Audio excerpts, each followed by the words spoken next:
Kabanata 4801. Ano, nananaginip? Napailing si Amora sa gulat. Nawala ng kulay ang mukha niya. Isa siyang nangungunang estudyante. Normally speaking, medyo abnormal ang mga taong may ganitong kondisyon. Bago siya umakyat sa kapangyarihan, kailangan niya ng lubos ang suporta ni Brian. Kung nawalan ng kontrol si Brian sa sandaling ito, kalimutan ang pag-akyat sa mas mataas na taas. Ang mga kamag-anak na interesado sa kanyang posisyon ay papatay sa kanya. Pahihirapan nila siya sa mga kahihinatnan ng kaguluhan ni Brian. Mawawala sa kanya ang lahat, at maaaring maging isang bilanggo sa huli.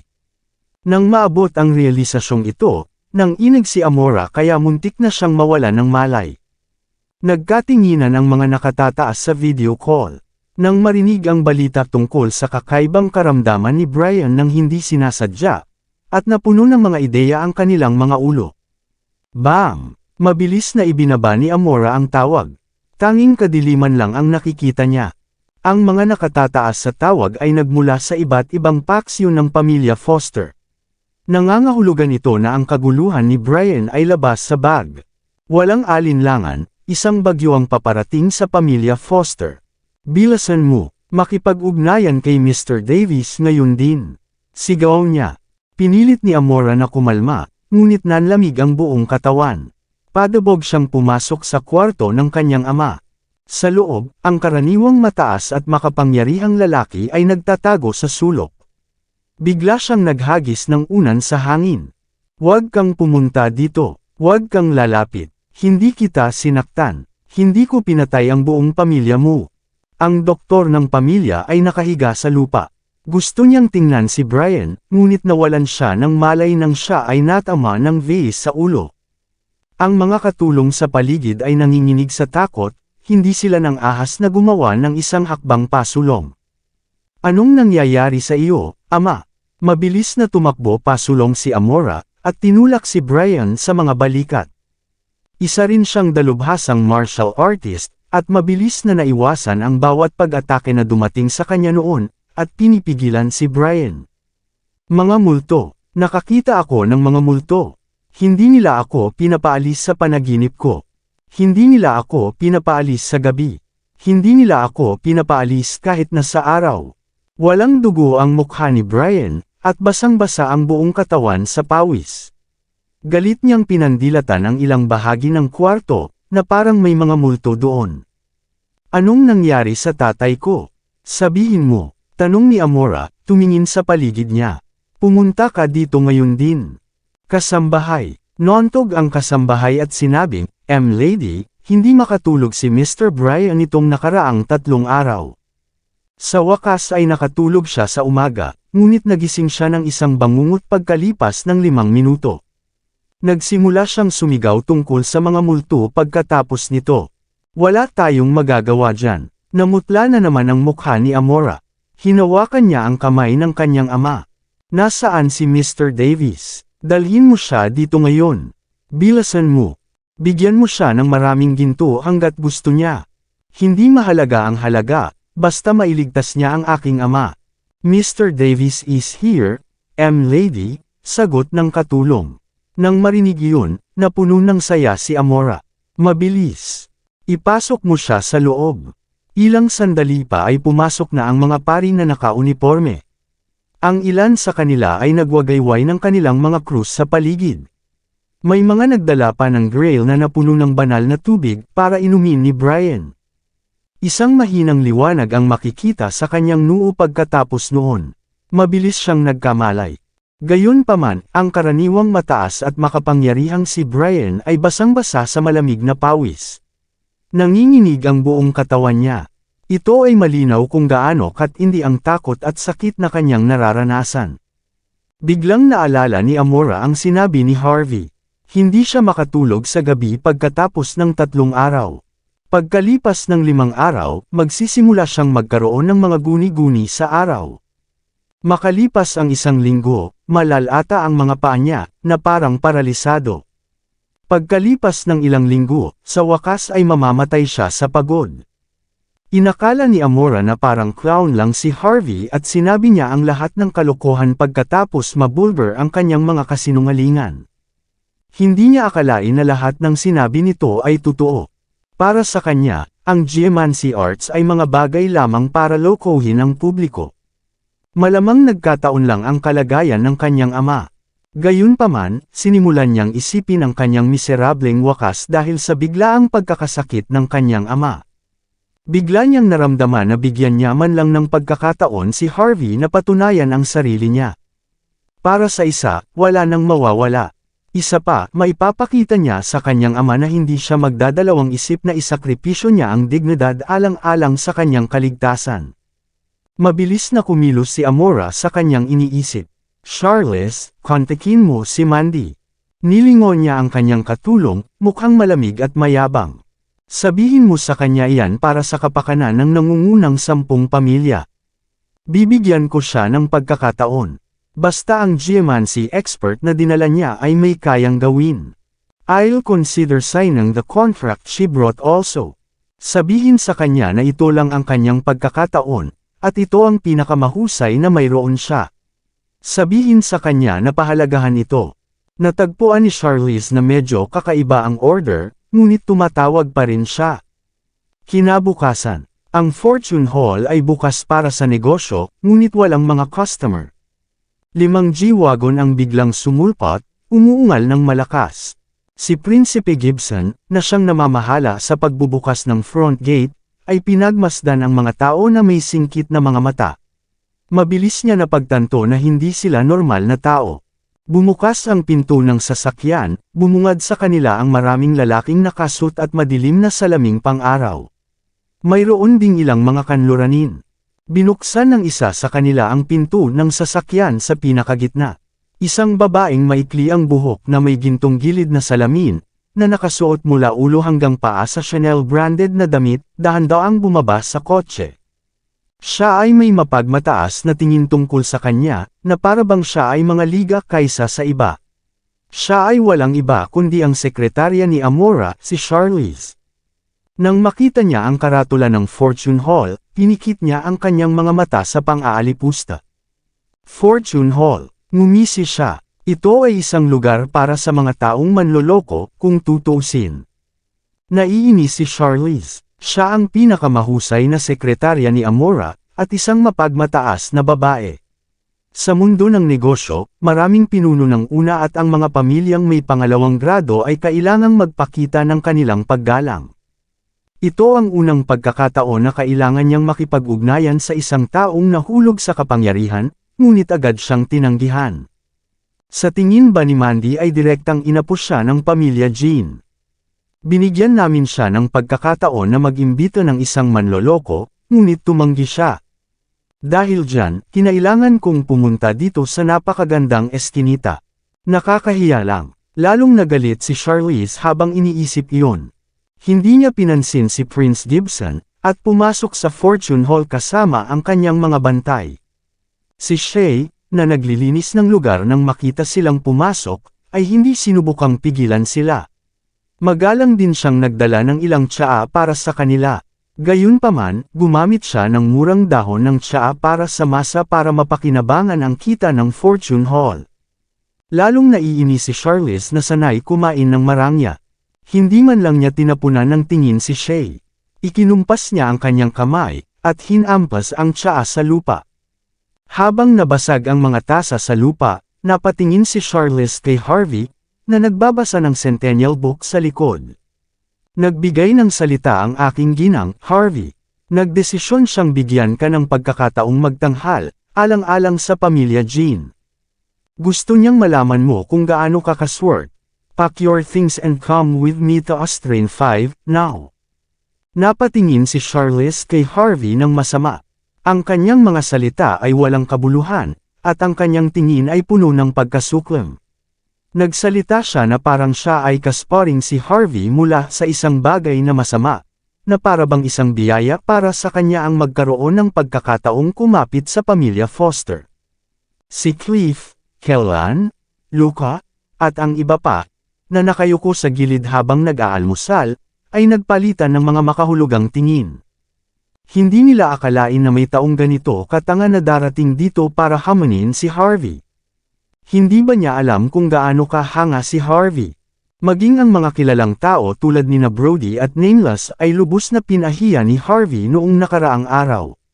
Si Blaine ng kanyang sarili ay labis na natakot na humagulgol. Dapat may death wish ang bonggang babaeng ito. Excuse me, but we're not taking any customers today. We're closed for the day. Humigop si Harvey ng kanyang tsaa, at natural na alam niya kung sino ang babae. Isa pa, tandaan mong bayaran ang mga sinaunang porselana na paninda ni Shay bago umalis. Go grab the bill, Shay. Mabilis na tumakbo si Shay sa counter matapos marinig ang mga salitang iyon. Nagsimulang magpadala ng mga text si Prince Gibson at ang iba pa. Masasabi nila na hindi pa pakawalan ni Harvey si Charlize ng madali sa kawit. Masama kung masisira na naman ang Fortune Hall dahil lang sa kalaban nila ang isang ignorante na babae doon, at palaging isang taong magbabayad ng malaki para sa mga pagsasaayos, ngunit ang mga bayarin lamang ay hihigit sa kanilang pang-araw-araw na kita. Ang sabi, hiniling na ni Harvey na i-renovate ang lugar sa loob lamang ng ilang linggo. Walang ignorante na tao ang pinayagang mag-fresh up sa lugar. Nagalit si Charlize nang marinig ang mga salitang iyon. Binigyan ko siya ng pagkakataon, ngunit hindi niya alam kung paano ito pahalagahan. Sinama niya ng tingin si Harvey, na malungkot ang mukha. Tama na ang pagpapanggap, Harvey. Hindi mo ba alam na mapalad kang magkaroon ng ganitong klaseng pagkakataon? Kung makaligtaan mo ito, hindi mo ito makukuha muli kahit pagkatapos ng 10 iba't ibang buhay. Kilala mo ba kung sino si Mr. Brian? Siya ang pinuno ng pamilyang Foster, isa sa nangungunang 10 pamilya. May impluwensya siya sa buong bansa, baka pati sa buong mundo. Karangalan mong tulungan siya, hindi mo ba alam iyon? Hanggat may kaunting gamit ka sa kanya, tataas ang pangalan mo. Makukuha mo ang pagkilala ng lahat at makakuha ng mabigat na mapagkukunan. Bukod dyan, makakatanggap ka ng reward na nagkakahalaga ng 8 numero. Alam mo ba kung magkano ang pera? $15 milyong. Lalong naging mayabang si Charlize habang nagsasalita. Hindi dapat protektahan ng mga tao ang kanilang walang kwentang pagmamataas at dignidad, at itapon ang kanilang pagkakataon at pera. Dapat mas alam mo, ang mga taong hindi makakaranas ng kahabag-habag na kamatayan, pagkatapos ng lahat. Sa mata ni Charlize, mayabang lang si Harvey para protektahan ang kanyang reputasyon. Siya ay kumbinsido na ang mataas at makapangyarihang geomancy expert na ito ay luluhod sa isang iglap pagkatapos niyang bigyang diin ang kanyang mga salita. I'm sorry, but your family has no place here. Hindi rin ako interesado sa pera. Binaliktad ni Harvey ang kanyang centennial book. Magbayad ka at umalis ka na. Kung hindi dahil sa renovation, sinabihan na sana ni Harvey si Julian na sampalan lahat at papalipadin ang mga ito. Sa tingin mo may karapatan kang tanggihan ako, Harvey. Nanlamig ang mga mata ni Charlize, at nagsimula siyang magbigay ng mga pagbabanta. May sasabihin ako sa'yo. Wala kang choice sa bagay na ito. Kung sumunod ka, masisiyahan ka pa rin sa VIP treatment. Pero kung hindi, huwag mo akong sisihin kapag nabali lahat ng paa mo bago ka makaladkad palabas. Magdurusa rin si Mandy at ang kanyang pamilya dahil sa iyo. Ang pamilya ay hindi kailanman sumisira sa pangako nito. Kahit sa Golden Sands, maaaring isara ng pamilya ang iyong negosyo at itapon ka sa likod ng mga rehas kung gusto namin. Ito ay first time ni Charlize na makakita ng ganoong kawalang galang na lalaki pagkatapos ng mahabang paglilingkod sa pamilya Foster. Tutal, kasali si Brian. Maraming tao ang hindi man lang makakuha ng ganoong pagkakataon, kahit na nakaluhod ng buong buhay. Paano maglakas loob ang taong ito na kumilos ng napakataas at makapangyarihan, at hindi pinahahalagahan ang aming kabaitan? Gusto ba niyang mamatay? Hindi pinansin ni Harvey si Charlize. Hinampes ni Shay ang isang bill sa coffee table sa harap niya.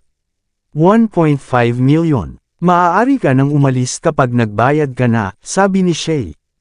Kayong mga tao, nauutol na sabi ni Charlize. Ang yabang ni Harvey, at ang mga nasasakupan niya ay mas lalo pa. Nasa bingit na ng pagsabog si Charlize. Gayunpaman, nang maalala ang utos ng kanyang ginang, pilit niyang pinigilan ang kanyang galit.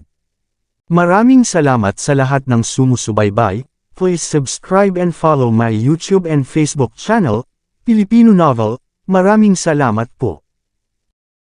Kabanata 4805. Kinuha ni Charlize ang kanyang checkbook at isinulat ang ilang numero. Pagkatapos, hinampas niya ang isang tseke sa mesa. Magpanggap ka pa, pera lang ang gusto mo. You act as if you're some kind of saint. Malamig na tawa ni Charlize. Tignan mo dito, 1.5 million. Wala akong pakialam kung totoo o hindi ang T-set. Binayaran ko pa rin. Pwede na ba tayo? Bilasan mo, don't waste my time. Hindi mo ba alam na bawat minuto ng oras ko ay nagkakahalaga ng libu-libong dolyar? Bilang pinakamahusay na katulong ni Amora, minamaliit ni Charlize ang mga show-off na lubos na nag-isip sa kanilang sarili. Ang mga taong ito ay hindi alam kung anong uri ng sakuna ang kanilang dadalhin sa kanilang sarili dahil sa pagpapakitang gilas sa pamilyang Foster. Hindi ba nila naiintindihan na ang pag-utang sa kanila ni Mr. Brian ay magbibigay sa kanila ng pagkakataong yumaman ang kanilang sariling pamilya?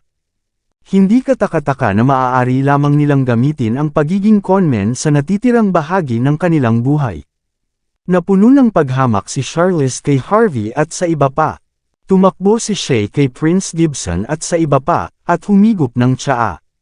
Lahat sila ay mas bongga kay Charlize, pero sila lahat ay nagpakumbaba sa huli. Matapos makita ang isang taong napakayabang na sinusubukang hamunin si Harvey, natural na sabik silang manood ng magandang palabas. Para mas maging kasiya siya ang palabas, gumawa ng tsaa si Shay. Nakapikit siya habang nanunood. Kinuha ni Harvey ang tseke sa mesa bago pinandilatan si Charlize. Right, got the money. Pwede ka nang umalis. May death wish ka ba o ano, Harvey? Matapos makitang kalmadong iniabot ni Harvey ang tseke kay Shay bago bumasag muli sa kanyang centennial book, si Charlize ay sumabog.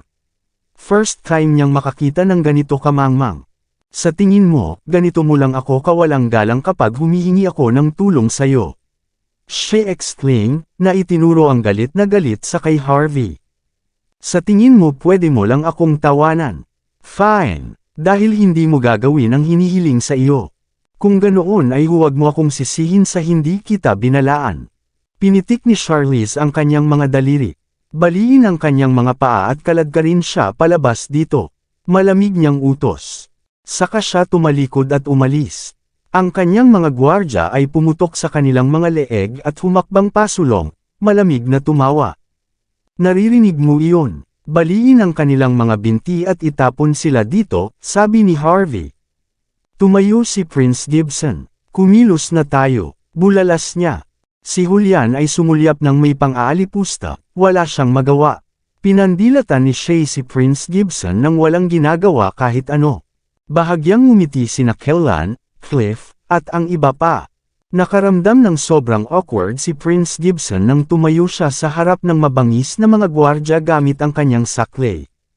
Natigilan ang mga bantay. Ano ba ang balak ng lalaking ito? Gago ba siya? O may death wish ba siya?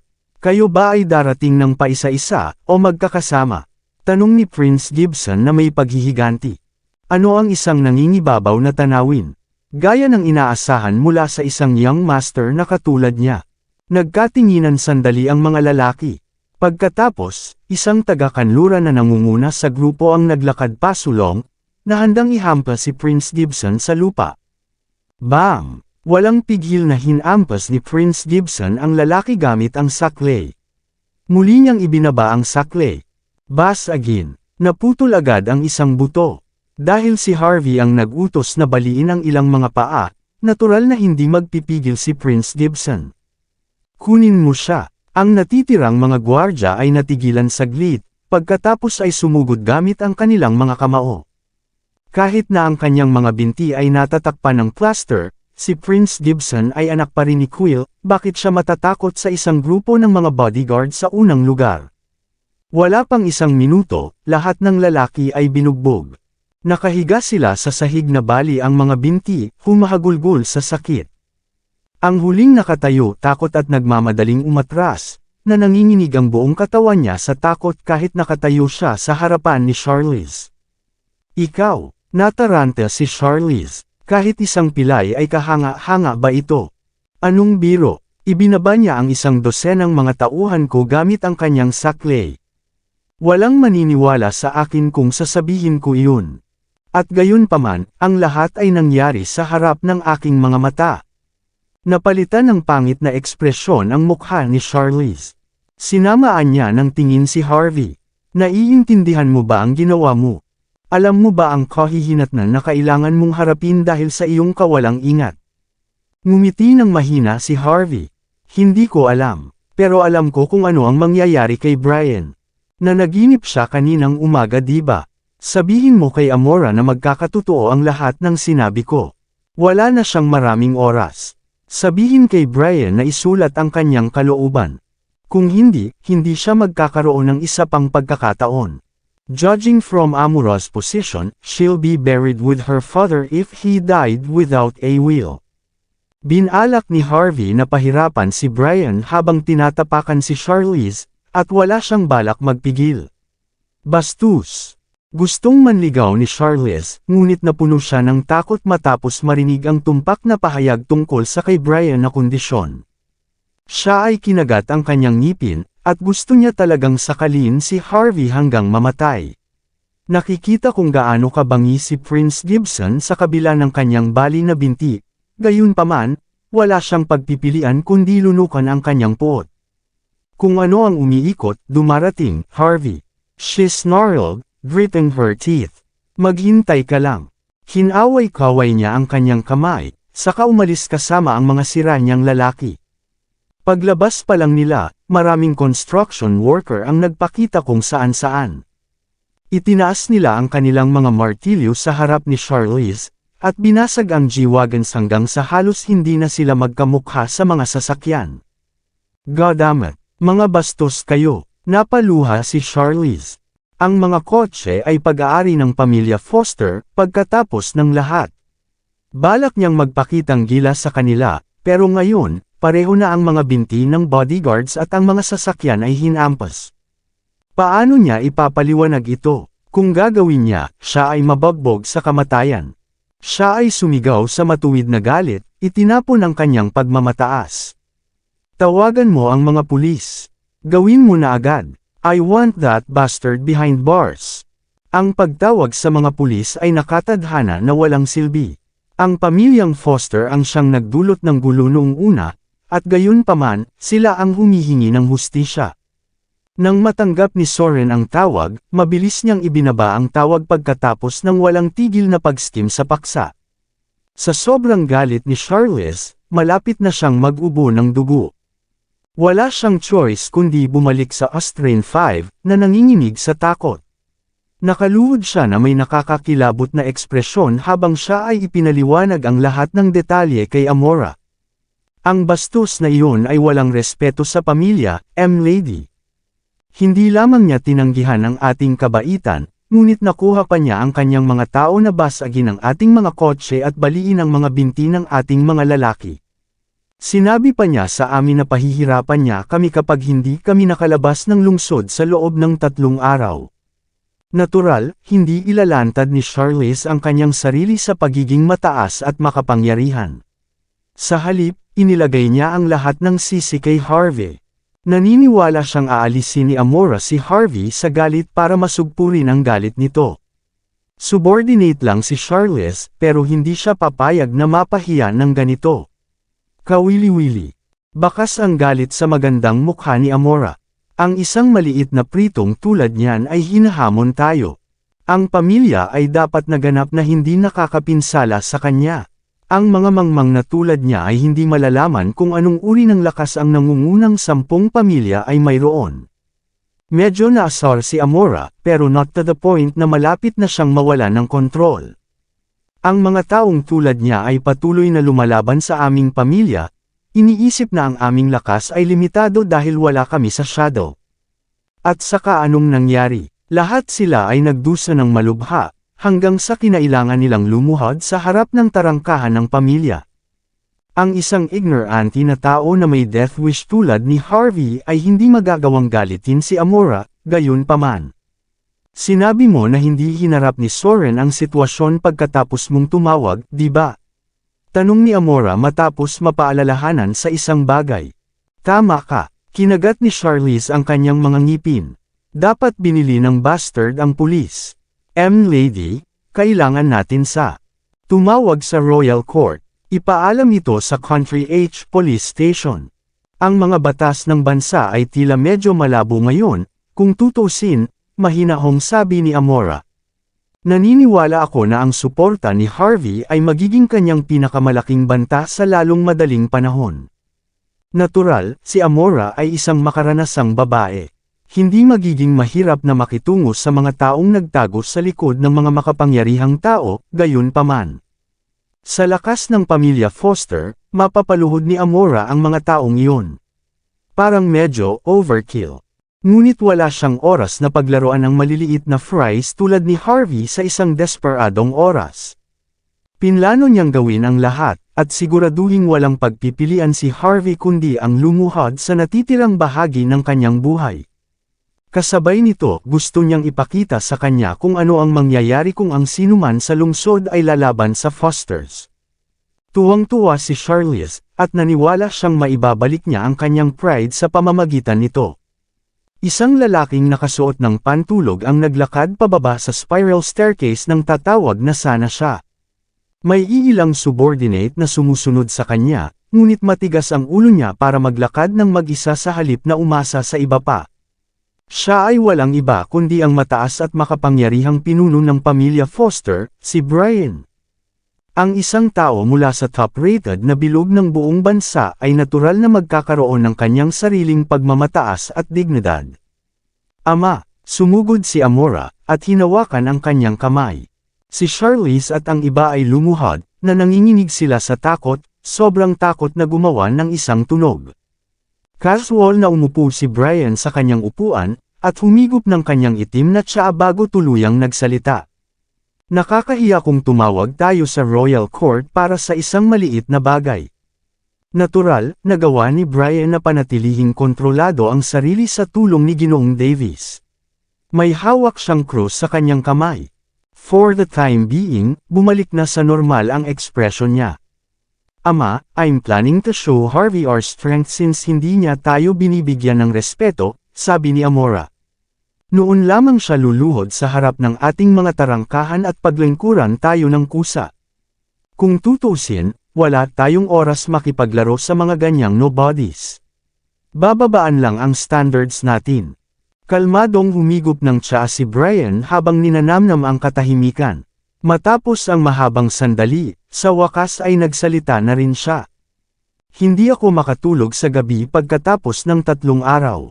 Pagkatapos ng 5, magsisimula akong magkaroon ng mga guni-guni sa araw. Ito ang mga bagay na sinabi sa akin ng bata.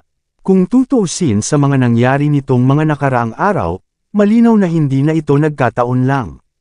Kahit na wala siyang talent, with that kind of skill, malamang may nasa likod niya. Kumunot ang noo ni Amora. So you're saying that we should politely ask him back? Kung ganun, I'll make the trip. Napapikit si Brian. Lagi namang magandang magkaroon ng alas sa ating manggas. Sinabi sa akin ni Mr. Davis na ang mga sining ng astrolohiya ay malamang na walang silbi upang matulungan ang aking kalagayan. Gayunpaman, tiyak na gagana ang mga pamamaraan ng kanyang guro. Sa mga sinabi niya, medyo kakaiba yung teacher niya, baka hindi siya mapunta rito. Kung hindi yun ang kaso, nagpadala ako ng isang tao upang harapin si Harvey ngayon. Bakit ko siya hahayaang tumakbo sa paligid? Sa ganitong mga kalagayan, hindi natin siya dapat gawin sa ngayon. Kailangan nating isaalang-alang ang kanyang talento at ang mga taong sumusuporta sa kanya. Baka kailangan natin ng tulong niya, kung tutuusin. Palibhasa'y dumanas ng mga araw ng walang katapusang katatakutan, natural na magpipigil si Brian kung kailangan niya. Mayabang ang batang iyan, ama. Hindi niya nirerespeto ang pamilya. Ano ang mangyayari sa ating reputasyon kung hahayaan na lang natin siya? Kinagat ni Amora ang kanyang mga ngipin. Walang nagmamadali. I told you many times already. Minsan, mas mabuting umupo at manood kaysa kumilos ng walang ingat, sabi ni Brian. Hindi ba't sinabi niyang maging matampuhin ako pagkatapos ng 1 linggo? Maghihintay na lang tayo. Habang pinag-iisipan ng pamilya Foster kung maghihintay pa ba sila ng ilang araw o hindi. Sa ilalim ng Indigo Mountain, isang sinaunang manor sa tabi ng Halroy Lake ay puno ng mga ilaw. Ang lugar ay tila nawasak pagkatapos ng isang malaking labanan, at mausok na daanan ang makikita sa buong lugar. Tinitingnang mabuti, maraming makikita na mga bodyguard na may mga baril na nakatayo sa anino ng gusali. Ang umaalon na hangin sa gabi ay ginawa na nanginginig ang lahat. Sa pinakamalalim na bahagi ng manor ay isang lumang villa, na pinalamutian ng labis sa loob. Isang apoy ang nagningas ng maliwanag sa isang European-style fireplace. Isang napakalaking round table ang nakalagay sa gitna ng hall. Mayroong ilang mga tao na nakasandal sa isang malaki, at komportable na Italyano na sopa. Wala si Blaine, pero nandoon ang mga kasama niya. Lahat sila ay mga taong nagtatrabaho sa ilalim ni Vaughn. Si Vaughn ay naglalaro ng isang sinaunang plorera, gumagawa ng mga tunog ng pagsang-ayon, na parang interesado siya dito. Sa harap niya ay walang iba kundi si Nameless, na nakaupo na naka-cross-legged, nakasuot ng puting suit. Nakatanggal ang dalawa sa mga butones ng suit niya, kitang-kita ang kanyang madilim na pulang balat at ang dugo sa ilalim nito. Bahagya niyang niyugyug ang binti niya at nag-browse ng ilang mga dokumento ng walang ekspresyon. Makalipas ang ilang sandali, sa wakas ay inilapag ni Vaughn ang plorera at ngumiti. Masaya ka ba sa mga dokumento, Nameless? Natapos na tingnan ni Nameless ang laman bago ngumiti pabalik. Anong kawili-wiling lalaki? Gising ng alas 6:30 ng umaga para sa practice. Nag-aalmusal ng alas 7:30, at hindi rin ito magarbong pagkain. Nagsisimula siyang mag-asikaso sa mga customer sa alas 8:30. May 2 oras na pahinga sa hapon, at nagsasara ng alas 5:30. Hindi lang yan, tingnan mo ang dami ng taong kinakaharap niya araw-araw. Higit sa 100, kahit ilang dosina. Kahit gaano karami ang makuha niya, gagawa siya ng schedule para matiyak na hindi siya masyadong abala o masyadong libre. Ang taong ito ay medyo kawili-wili, okay. I wouldn't call it rare to see people like this, but there isn't a lot who's on par with him. Ang kanyang mga koneksyon ay espesyal din, bukod sa pamilyang John, mayroon siyang malalim na koneksyon sa halos lahat ng ibang mayamang pamilya sa Golden Sands. Maging ang castaway na pinuno ng ika-9 na sangay ng pamilya Jean ay ang kanyang dating asawa. Kilala rin siya ni Julian ng Yorks ng Hong Kong. Nandito na siguro siya para bayaran ang pabor sa pagkakataong ito. Kawili-wili, masyadong kawili-wili. Ibinaba ni Nameless ang mga dokumento, at mahinang ngumiti. Pumalakpak siya pagkatapos. Kung ito ay isang teleserye, malamang na siya ang bida. Hindi tayo makakalaban sa isang kilalang tao. Nakakahiya ito sa totoong buhay. Pumunta siya para sa aking pamilya at Evermore, pagkatapos ay nakuha ang isa sa mga nangungunang mandirigma ng nakababatang henerasyon mula sa isla. Pinatay ang mga bansa, kailangan niyang magbayad. Kabanata 4810. Napangiti si Vaughn nang marinig niya ang layunin ng pagpatay sa mga salita ni Nameless. Basta masaya ka sa mga binigay na dokumento. Tama, may sinabi sa akin si Young Master John. Nang marinig na binanggit si Blaine, dahan daw ang umupo ng tuwid si Nameless sa kabila ng kanyang mataas at makapangyarihang saloobin. Ano ba ang sinabi niya? Sinabi niya na ang pamilya John ay dumanas ng ilang mga pagkalugi kamakailan, at tila lahat sila ay konektado kay Harvey.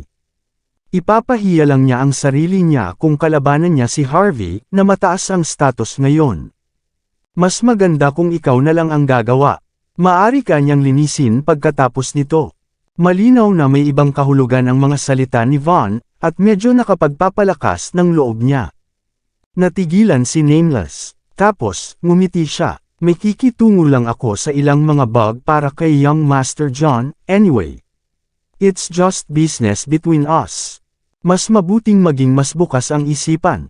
Dapat mong malaman, ang lakas ni young Master John sa lungsod ay hindi bagay sa iyo na kayang isipin. Ang pamilyang Patel at ang 6 na hermit families, lahat sila ay walang kwentang basura na naghihintay na ma-recycle ng kasaysayan. Dahil natalo tayo sa ring, dapat magsaya na lang tayo. Naniniwala ako na magkakaroon ka rin ng magandang oras. Ang sabi, may variable tayo sa plano natin ngayon, sa kay Harvey. Tumango si Nameless. Dahil yan ang sinasabi mo, naiintindihan ko. I'll handle this neatly. Mapaglarong ngumisi si Von. Hindi lang maayos sa lahat ng mayroon ka. Kahit gaano pa kahanga si Harvey, isa lang siyang geomancy expert. Baka marami siyang koneksyon at kapangyarihan, ngunit ang kanyang kakayahan sa pakikipaglaban ay malamang na walang dapat katakutan. Pero iba si Julian. Hindi lamang ang mga York ng Hong Kong ang sumusuporta sa kanya, ngunit sigurado akong nakuha niya sa kanyang mga kamay ang sinaunang kasulatan ng kanyang pamilya.